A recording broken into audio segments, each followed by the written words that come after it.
It almost feels like yesterday, the 25th of January 2022, the day we were thrust into the lands between. I obviously bought it day one because FromSoft was then and still is a company that has yet to disappoint me with any of its releases. But I say this as someone that hasn't touched any of their games prior to Dark Souls, nor have I played their most recent Armored Core game, so take that as you will. But now, more than 3 years later, how do we look back at the game? Was I right to grab it day one, or did I give FromSoft too much credit? Let's dive into the dark world of Elden Ring in this retrospective and see how it holds up today.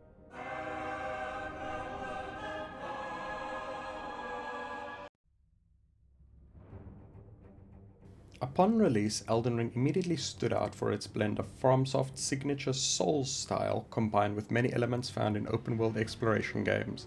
For players used to the dark, claustrophobic and surprisingly cozy world of Dark Souls, this was a radical departure. This world was vast and filled to the brim with dangerous enemies, challenging dungeons, and hidden secrets. But what really struck players was the freedom. You could approach each challenge on your own terms, fight a boss head on, or spend hours exploring, gathering resources, and upgrading your gear. The open world design wasn't just about size, it was about freedom of choice in combat, exploration, and progression. Of course, this freedom came with a price.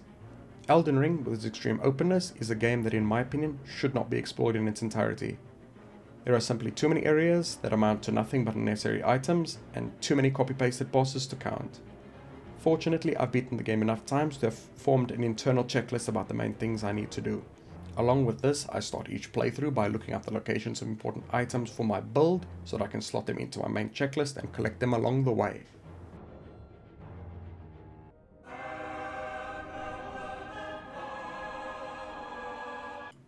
The world of Elden Ring itself is probably the most memorable aspect of the game for me.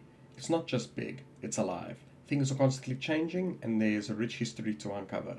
FromSoft's patented cryptic storytelling is on full display, where every ruin, fort, landscape, and item description tells a story, and it's entirely up to you to piece together. This is something I've loved since the very first Dark Souls, but I'm not going to pretend that I pieced any lore together myself. I have Vati Vidya for that. And we can't mention the world without mentioning George R.R. Martin.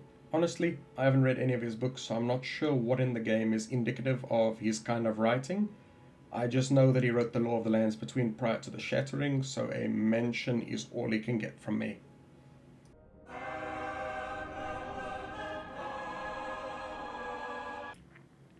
Of course, it wouldn't be a FromSoft game without its legendary boss fights and its difficult but fair commitment-based combat. Elden Ring's bosses are iconic, ranging from grotesque monstrosities to colossal gods that test not only your reflexes but your patience.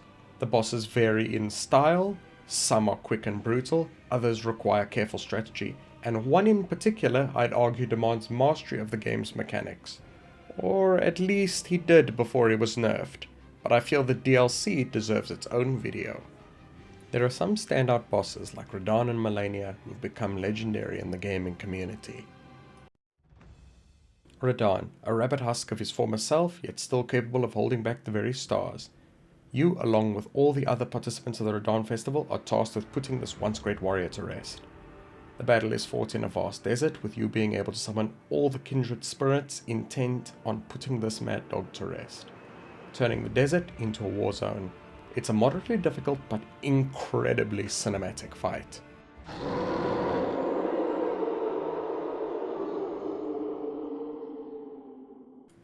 Meanwhile, there's Malenia, probably the single hardest boss fight I had ever experienced at the time. She was super aggressive, hit hard, and if that wasn't enough, she would heal every time she landed an attack on you. And if that also wasn't enough, whenever you get her HP down a bit, she starts using the single most difficult to dodge attack of any boss in the game: the waterfall dance. I know for a fact I'm not the only one who googled the correct way to dodge it, and even now it occasionally catches me off guard. And just when you think it's all over, you slowly start to realize no boss fight has ever ended with a cutscene. Wait.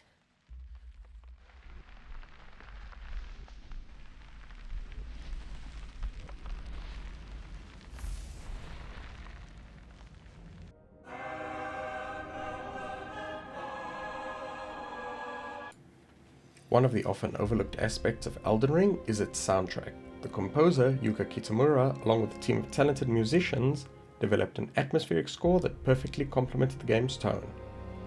The music weaves seamlessly into the experience, whether it's a somber piano piece or an epic orchestral soundtrack. The music amplifies the stakes, a delicate blend of beauty and chaos.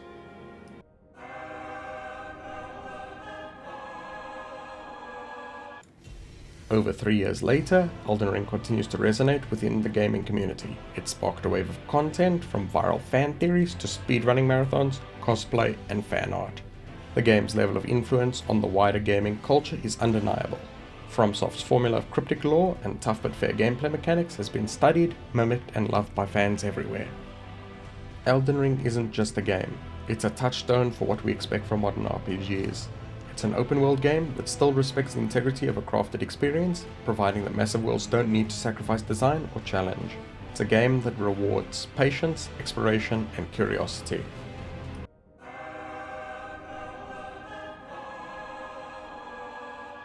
So, what's the verdict? Has Elden Ring lived up to its legacy? For me, and for so many others, it's clear. Elden Ring didn't just meet the lofty expectations, it exceeded them. It took what we loved about From Software's games and expanded it into something even grander. Whether you've spent hundreds of hours conquering the lands between, or you're just starting, Elden Ring has earned its place as a masterpiece of modern gaming. Thanks for watching. Let me know in the comments what your favorite moments from Elden Ring are, and if you enjoyed this retrospective, don't forget to like and subscribe for upcoming similar content. Until next time, Tarnished.